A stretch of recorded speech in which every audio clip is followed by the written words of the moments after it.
What is the average number of steps it takes in a random walk until we're a distance of 10 from the origin? I'm going to investigate that using NestWhileList. So again, let me choose step. It's very important that I use colon equals and not just equals to be random choice between -1 and 1. And let me separate out the code a little more than when I did the other type of random walk in Mathematica. So let me define f of x. Let me define that to be x plus step. And now I want to do NestWhileList. And I want to keep applying f. So I'm using this function that I defined on its own line, as opposed to before when I used a pure function. Both work just as well. I want to start at 0. And now because I'm using while, I'm using NestWhileList, then I'm supposed to put some true-false expression here after the second comma, some true-false expression. And this is really important to remember how it works. It's supposed to say, while this is true, we keep repeating. So what do I want? I want to know while the variable, which I get with a pound because this is a pure function, while pound is less than, and I said I wanted to go to 10, so let's do 10. And this isn't quite right. I want the distance from 0 to be 10, so let me put this inside of absolute value. So what is this saying? It's saying start at 0, keep applying f as long as the absolute value is less than 10. And a really easy mistake to make would be to do the opposite of this, to have something like absolute value of pound equals 10.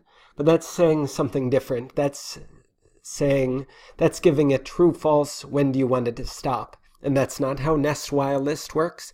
NestWhileList works by telling it, do you want to continue? And this is the condition which tells us if we want to continue. So let me try it.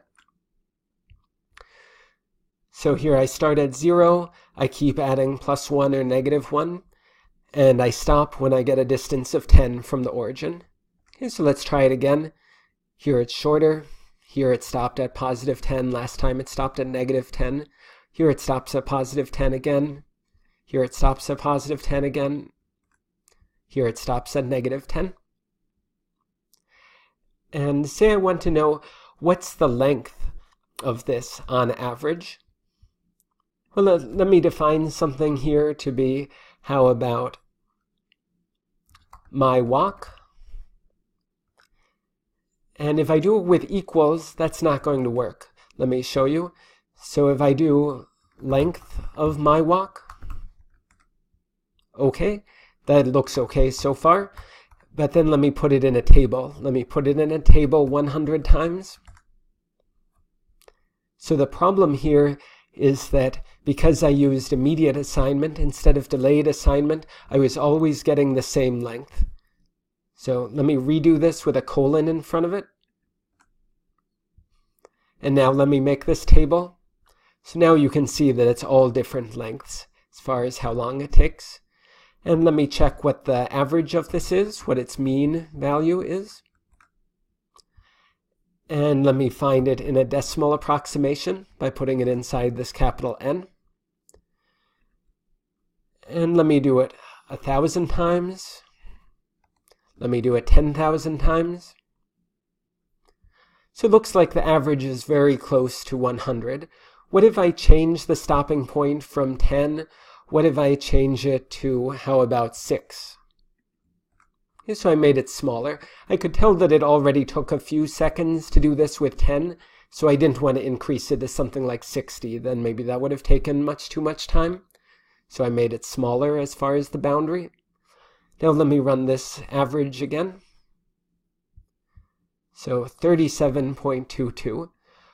What if I do 50,000?